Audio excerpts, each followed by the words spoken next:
NRS Medical College. Yeah, it sounds weird. I'm a fun boy and I... Okay, so I'm very nervous, although this is on my first time, but I don't know why I'm so nervous.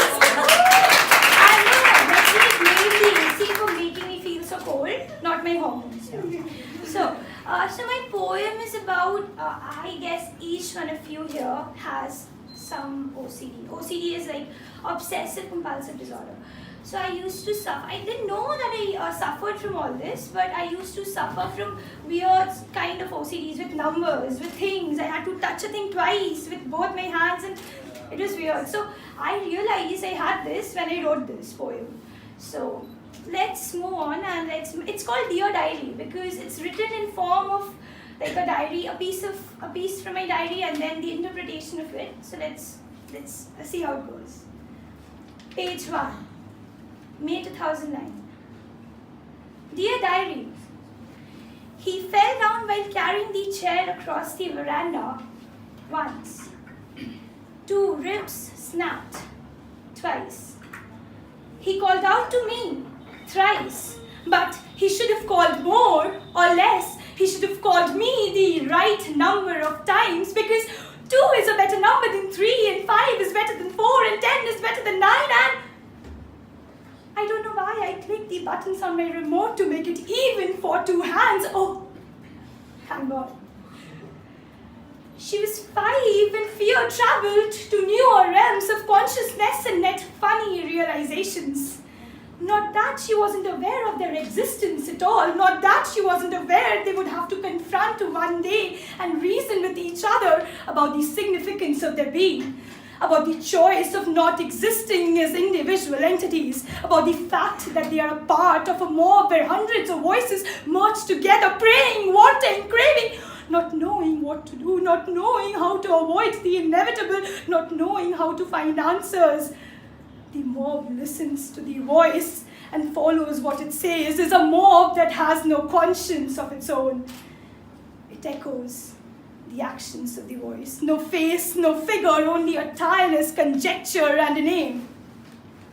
Called style thrice as the buttons clamor, praying, wanting, craving. Twice. Page 13, May 2014. Dear Diary, how much love will not make you lonely? How much fear is fine? How many kilograms of guilt should I carry to bend the ruled lines of affection reserved for a person? In my tidy notebook, the pages turn tender when hurtful words are written. I don't cross it off because torn tears make an untidy notebook, and this is my tender notebook of affection. If asked when was the first time you felt fear and funny realizations, she would tell you how familiarity is a vicious concept. How the firsts are frequently forgotten by the seconds and fifths and sevenths, and so you note it down and you explore with your fingers the curves and turns of how the breath moves the body rhythmically up and rhythmically down. The purr of 2 breaths, the tiptoe of 2 steps as eyes blinked twice. Oh, thank God. Inside the room, the purr of 3 breaths, up and down and up and down and up and down thrice. The voice trailed behind and summoned her to look back, the tiptoe of 2 steps, away, away, away, the tender footfalls on cold tiles. 3 heavy sighs each. They unfold new emotions in a tender notebook of affection. But what if you never wrote your firsts because familiarity is a vicious concept? You never know the first because familiarity replayed the vinyl over and over and over, and you shrivel down to the same center every time you begin. And if asked, when did you first feel fear and funny realizations? She would tell you how the firsts are lost in the whirlpool of thoughts and questions. The firsts are lost in hiding. The firsts are lost in lying. The firsts are lost in answering to oneself the truth and calling out the conscience of a lost mob. The firsts are lost. The firsts are lost in forgetting and overcoming and moving away, away, away, 2 steps tiptoeing on cold tiles, heavy sighs. Thrice. Page 9. January 2017. Dear Diary, he took from me a heart and stuck in 2 ribs at each corner. A red herring, a red monster with antlers bleeding.